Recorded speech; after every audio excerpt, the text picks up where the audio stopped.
Yeah. So yeah, early on, man, when I think back, my father was always a numbers guy.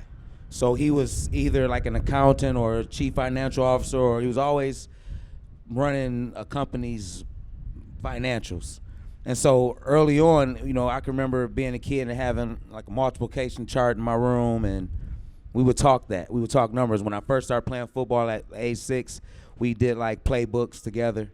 And so I think my father, from a business standpoint, he was a super analytical thinker, and he always taught me that numbers matter.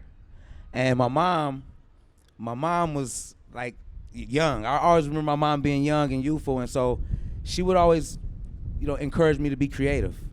I can remember doing, all of the school projects and stuff with my mom. We go outside, gather leaves or dry leaves for a project or whatever it may be. And so I can remember my mom telling me when I was younger, I would go to school with a quarter and come back with $1, or go to school with $1 and come back with some toys or some items. And so I think the combination of my family struggle, having my father, he was foreign, broken English kind of in a sense. My mom was super young. I think just watching my family work through the struggle and always find creative things to do, and I never felt like we were struggling as a kid. But in hindsight, when I look back on it, it was very rough for them.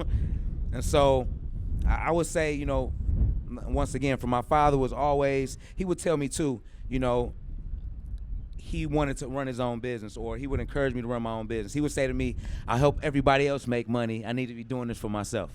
And I would hear that all the time growing up. I'm helping all these other people make all this money, and I need to be making some money for myself. And so for me, by the time we moved to Detroit, I was already into the candy sales and Kool-Aid sales, and I was already doing things like that. And so my friends on the block wasn't really quite hip.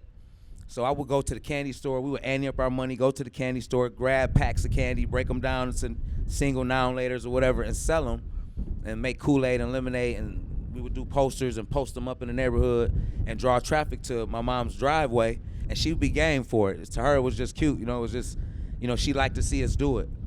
And that turned into me getting a job at the candy store. And I didn't mention my godfather, who the owner of the candy store. He was a very, very, very strong influence in my life. But it was after I was, around 11 years old. But yeah, between my parents and my godparents, man, it was all about, be resourceful, no excuses, and there's no such thing as a disadvantage if you persistent. So.